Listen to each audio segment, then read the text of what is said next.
So we had a nice off-air segue into this that said, speaking of banned, today's episode is something that ruffled a lot of feathers when it came out. This classic is about banned books of the Bible. Mm-hmm. Like the Book of Van Halen, the Book of Led Zeppelin.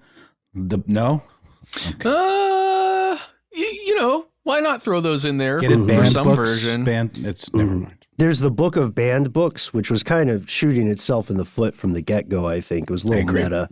But in this case, we're talking about, I believe, Enoch and several other fascinating possible books of the Bible. And we'll talk about in the episode which ones may have been in there, may have been just a completely different book, not written with the Bible, but kind of matched up. Well, we'll talk about it. It's so fascinating, isn't it? Still, like there's this assumption we make sometimes as a species that the book as the Bible, whether that's the King James Version or what have you, that book was somehow whole and complete when people started reading it. It could not be further from the truth. People were fighting about which book goes where all the time. People still fight about translations. It's a lot more like a mixtape or kind of collaborative acrimonious writing exercise. Sure. I mean, they say history is written by the winners, and the same can be said of the Bible. That's right. So let's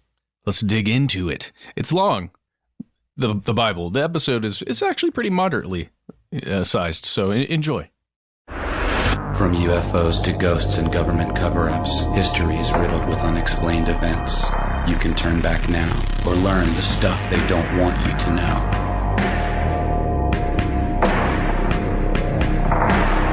Hello, welcome back to the show. My name is Matt. And I'm Ben. And that makes this stuff they don't want you to know. So, right off the top, we see that you guys have been enjoying our series on the Bible and Apocrypha and things of that nature. And we got some feedback from some of you. So, right off the top here, we're going to address some of the things that you wrote to us. Absolutely. First things first, we owe a big thank you to John F. and Nate S. Both of these guys separately wrote in to give us a correction, and we welcome those, where John says, "Hey guys, just saw Banned Books of the Bible episode. Looks like you generally did a great job with your fact checking. There's one piece I thought would breed more confusion than education. About 1 minute in, you mentioned that some books only exist in one version of the Bible. While you're saying this, you're showing the title page of the Book of Mormon and captioning First Book of Nephi, Book of Mormon. This confusion would be that the Book of Mormon never claims to be a version of the Bible or a missing book of the Bible. It's an entirely separate book of Scripture that the Church of Jesus Christ of Latter-day Saints asserts is harmonious with the Bible." So he goes on to say the Book of Mormon does mention the existence of plates of brass, a version of the scriptures that existed at about 600 BC. And they evidently contain the 5 books of Moses, Isaiah, and some of Jeremiah, along with some other lost writings of Zenoch, writings of Zenos. But again, the Book of Mormon itself is not really a missing biblical book. And Nate wrote in to say very much the same thing, that the Book of Mormon is a totally separate book. And we appreciate that very much. We also want to move on and reassure our buddy Sandy Rogers out there on Twitter. Sandy, you wrote to us. You're an Old Testament scholar, and you wrote to us with something that was an editing error on my part. There's a part in there where we talk about the first 5 books of the Bible, and the date there is listed as 1250 BC as those books becoming accepted as law. That is incorrect, and that editing error came from one of the things that I was doing at the time. And guys, I started out with a script that would probably be about 10 pages long. Mm-hmm. And because there's so much to talk about with this, and so I was shaving the script down further and further and further, especially the complex process or evolution, right? Which is weird, but it's the best term for it, evolution of the Bible, that I had messed up some of the dates when I was cutting things down and smushing them back together. You can find reference to this date specifically, the 1250 BC date, in a excellent Straight Dope article on the authorship of the Bible. It's a 5-part article. I think this is in part 1, because logically it's at the beginning. With all that out of the way, and thank you to Sandy, Nate, and John again, we still had a pretty kick-ass episode. Oh, I think so. And a lot of that was due in part to our working with All-Time Conspiracies again, one of our favorite YouTube channels. Really appreciate it, guys, if you're listening. And hopefully if you're listening to this, maybe you like that channel too. They're tremendously exciting. I watch their videos on the edge of my seat every time. If you like our show, you'll like theirs as well. And one other thing I want to just mention here, Ben, and I want to get your opinion on it. I noticed that there were a lot of YouTube comments saying that they disliked our use of BCE, as in before Common Era, and CE, Common Era, rather than BC and AD. And that is at least from a handbook standpoint, a writing handbook standpoint, that is the correct way to write that, is it not? It's a stylistic choice, one that I honestly couldn't care either way about. Sure. Because, we get the language and these conventions descended from a legacy of other use. The modern environment, right, admittedly more secular than when the terms BC and AD were made, the idea before Christ and then after the death of Christ. And in many cultures that do not have a large Christian population, you might see that date used just because it was around and it's what people understand. It was the common date. Right. And it's kind of like how when people say awesome, at least in the United States, they don't mean awe-inspiring. And when people say brilliant in England, they mean okay.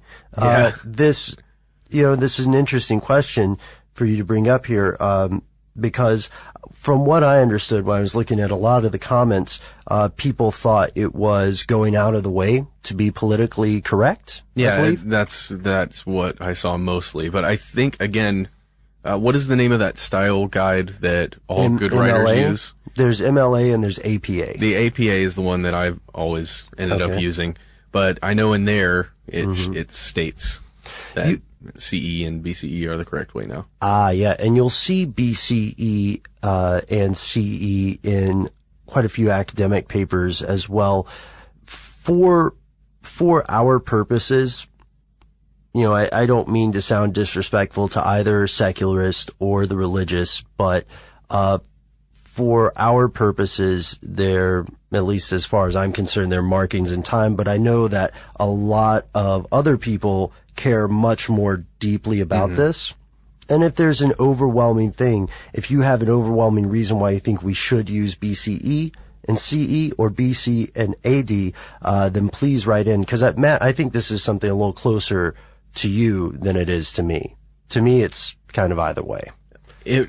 It's either way for me, I guess, because we were making an episode specifically about the Bible and Jesus. Maybe people saw that there was some kind of discrepancy there. That's a good point, but I think we've done BCE and CE for a very long time. Yes, on our show in total, and we probably had a lot of new people watching that video because of the all-time conspiracies thing. But anyway, I just wanted to get your opinion because...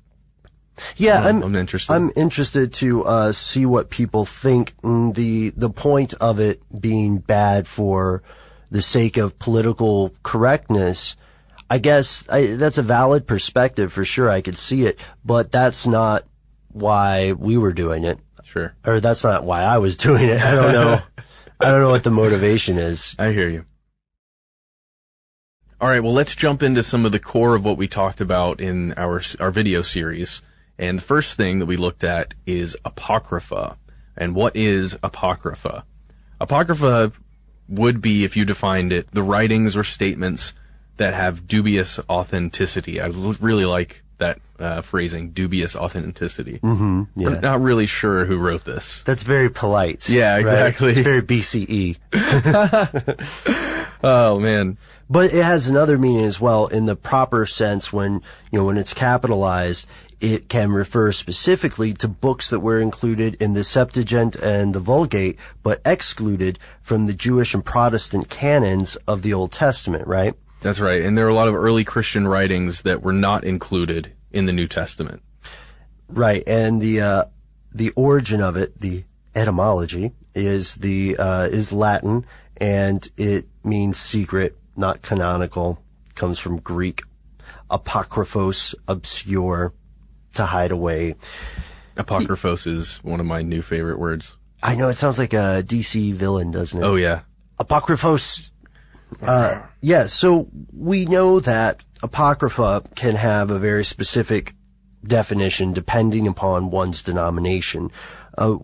One thing that we discovered as we were working on our series is that it took a while for Christianity in general to develop a canon, and depending upon the type of Christianity that we're looking at, that canon or that idea of what is canonical changes. And we talked about how when people were deciding what to leave in the Bible, what to make official, then they would give themselves kind of a rubric, and they would say, well, we'll leave it in the Bible if it is from the apostles, if it is clearly inspired by God and true and not written by people.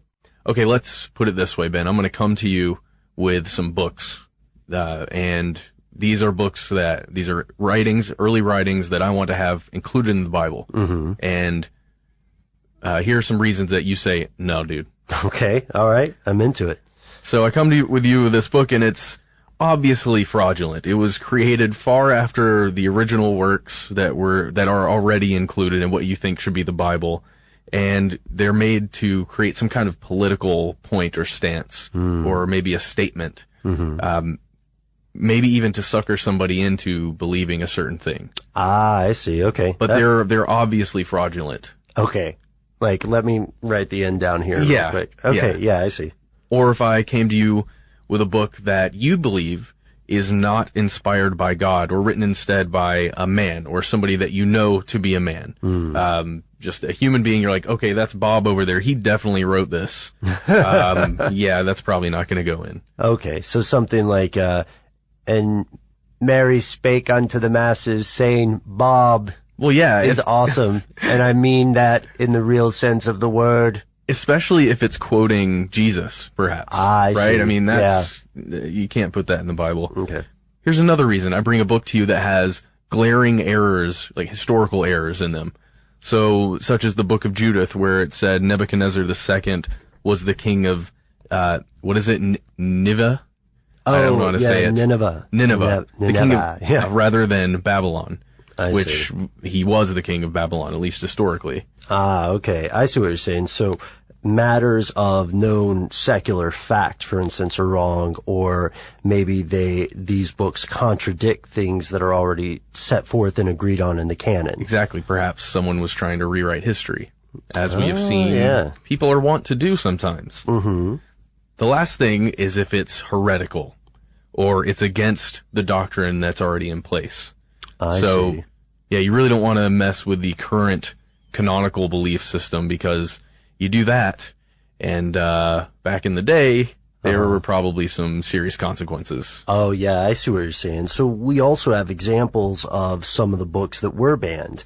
So we asked you, if you watched the YouTube episode, to suggest for us in our update video some books that we should take a closer look at, and we just wanted to run through a few of those. Unfortunately, as we said in the video, we couldn't choose everything, but one of the first ones was the Book of Enoch. Yeah, in the Book of Enoch, it describes in great detail all of these different trips that were taken by Enoch to heaven in various forms. So the Book of Enoch itself is separated into these 5 sections. You've got the Book of Watchers, the Book of Parables of Enoch, the Astronomical Book, the Book of Dream Visions, and the Epistle of Enoch. And each one of these different sections of the Book of Enoch has its own take on Christian history, and it gives you all kinds of interesting concepts that have been used throughout time. So it's a fascinating book, and I'd recommend anybody who has the time go out and find a copy or, find it online somewhere. Right. Yeah. You can find this online. It's not some hidden grimoire or something like that. Mm. And unfortunately, the same unique takes are part of the reason that this book was banned, or classified rather, as an apocryphal text. A lot of scholars believe it's because it had these detailed portrayals of the fallen angels, or more ominously, the Watchers. That's the coolest part to me about the whole book. Yeah, to me, that's the coolest part too. There's a quote here from Free Republic that I enjoyed, and I wanted to just read for you guys on the show here. This scripture reads like a modern-day action film telling of fallen angels, bloodthirsty giants, an earth that had become home to an increasingly flawed humanity, and a divine judgment to be rendered. So, it does sound kind of like an action movie, and if you get a chance, Matt, you're right. Check it out and read it, but because of the stuff that it dealt with, especially the weird question of that, the fallen angels, the Watchers, Nephilim, all that sort of stuff. The Western Bibles don't use it. However, Ethiopian Christians do. Yeah, that's really cool. And it should be noted that a lot of this was recovered through the Dead Sea Scrolls. Forget the date when those are found. I know we talked about it, but the Dead Sea Scrolls are a whole nother thing. If you have not looked that up, take a moment, maybe a couple hours, maybe a weekend. Just look up the Dead Sea Scrolls. Fascinating stuff. Yeah, cancel what you're doing for the next day. Yeah, well, if you're interested in this stuff at all, you probably already know about it. But even if you're not, there's some crazy awesome history there. Yeah, and see how I used awesome, by the way? I think it's awesome. Yeah. And next we have a little something called the Gospel of Mary. So this is the second of the banned books of the Bible, and it was carbon dated between 1800 and 120 AD. So there's a bit of a range there of when this could have been produced. The Gospel of Mary looks at the relationship between Jesus Christ and Mary Magdalene. Mm-hmm. So as the writings go, Mary was Jesus' most trusted companion, and I use the word companion there to imply what the book implies. Oh, okay. Yes. Yep.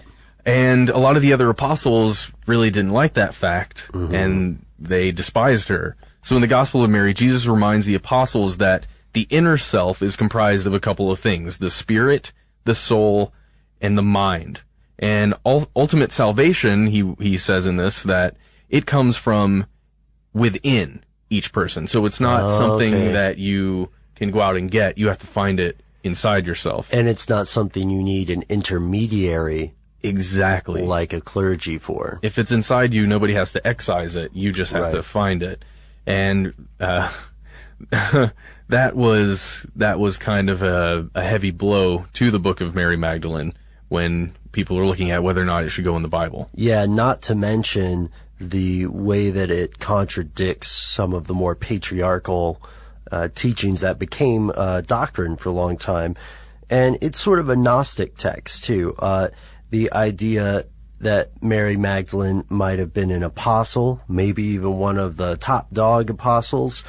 Some texts in the Bible, controversially seem to deny women a voice in parts of it. And again, this is all, we're talking about a book with multiple authors over multiple periods of time. This text is often thought to be a major flashpoint for the debate about the role of women in the Christian church. And this idea that Jesus would share secret knowledge with Mary that he wouldn't share with the rest of the gang is something that's going to pop up in another banned book. It creates such an interesting picture in my head of the idea that perhaps Mary was kind of Jesus's right-hand person. Right. And then all the other apostles are so jealous and angry about it.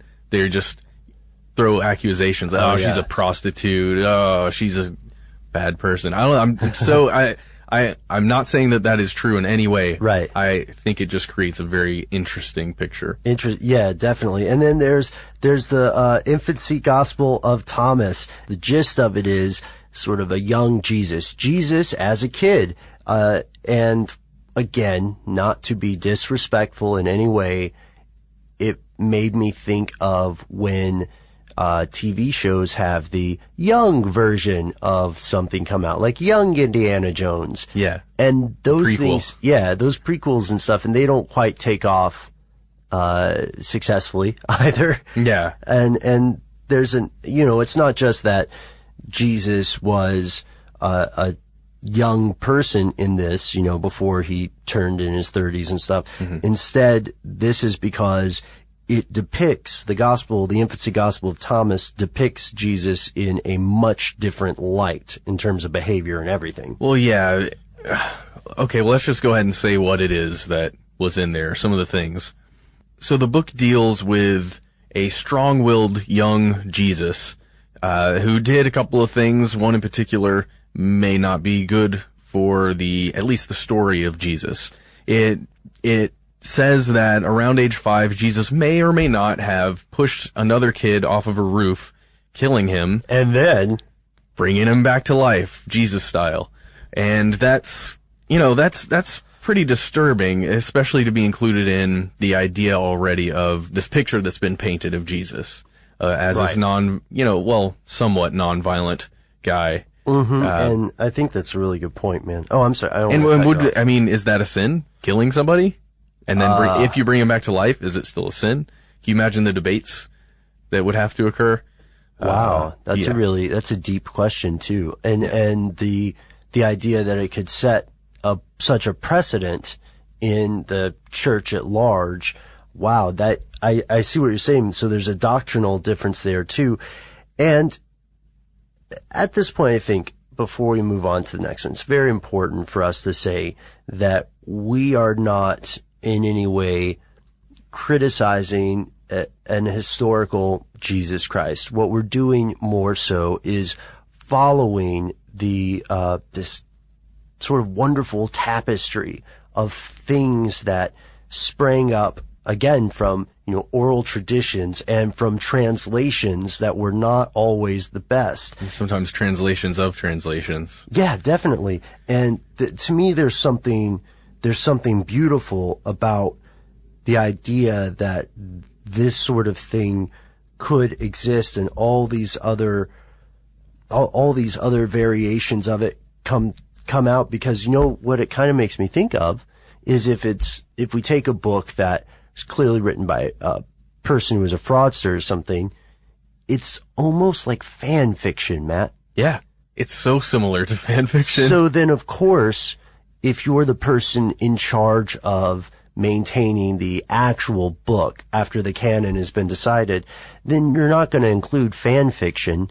It's a weird, awkward comparison, but it is very important.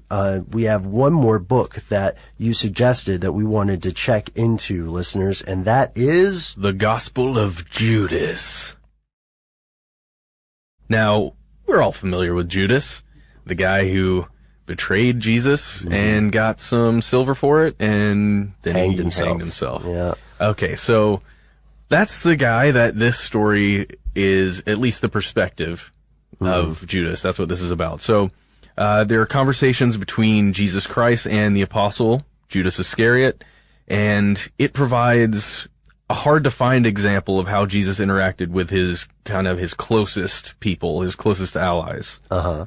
And the teachings of Jesus are the main focus of this book, and it provides, again, a really unique and interesting perspective on how Jesus used his apostles to kind of maximize his efforts in spreading out the faith that he was spreading. Right. Yeah. So the Book of Judas itself, the Catholic Church considers it apocryphal because it portrays Judas Iscariot as a good guy, as a decent person. In fact, it portrays him as someone who is doing what Jesus told him to do from the beginning to the end, including the Last Supper and taking the bribe and ultimately playing such an influential hand in the crucifixion. Okay, this one in particular, it strikes me pretty hard because I'm fascinated by the idea that the entire lifespan of Jesus, if he is a he is God, but not God. But, again, that's a whole nother story that we can get into. That's the huge doctrinal conversation that they had at the First Council of Nicaea, right? Exactly. Which is not where the Bible was finalized or books were deemed Apocrypha. And there are all kinds of arguments you can have with, you could argue for 1,000 years about this stuff. But the idea that if Jesus could see how his life was going to play out, he would know that there is someone, Judas, who was going to betray him so that he would get crucified so that he would return back into heaven, right?